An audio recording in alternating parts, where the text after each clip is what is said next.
திங்கக்கிழமை காலையில் ரொம்ப லேட்டாக தான் எழுந்திரிச்சோம். ஏன்னா நைட்டு வந்து ஊர்லேருந்து வந்தோமா, ஊர்லேருந்து வந்ததில் ரொம்ப லேட் ஆகிடுச்சி.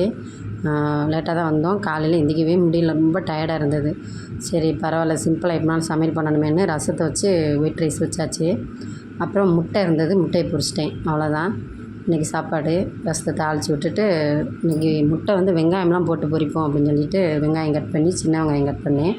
கட் பண்ணிவிட்டு ரசத்தை முறக்கூடையும் இறக்கி வச்சுட்டு முட்டையை பொரிக்க ஆரம்பிச்சிட்டேன்.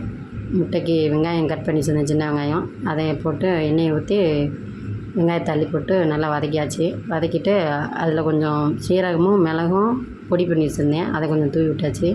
அப்புறம் லைட்டாக மஞ்சள் பொடி போட்டிருந்தேன். ஏன்னா முட்டை வந்து கவுச்ச வாட்டை அடிக்குன்னு சொல்லுவாங்க, அதனால் கொஞ்சம் மஞ்சள் பொடி போட்டால் கொஞ்சம் நல்லாயிருக்கும்.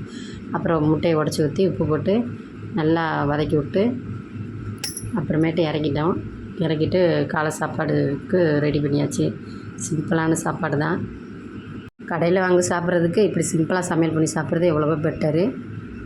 நாங்கள் காலையில் ரசத்தை ஊற்றி சாப்பிட்டேன். மாமாவுக்கு கிச்சடி மட்டும்தான், அவருக்கு கிச்சடி சாப்பிட்டாரு. மதியத்துக்கு அவருக்கு சாப்பாடு இருக்குது, சாப்பிட்டுக்கிடுவாங்க. சாப்பிட்டு முடிச்சுட்டு வேலை கிளம்பிட்டோம். பாய், அடுத்த வீடியோவில் பார்க்கலாம். நன்றி.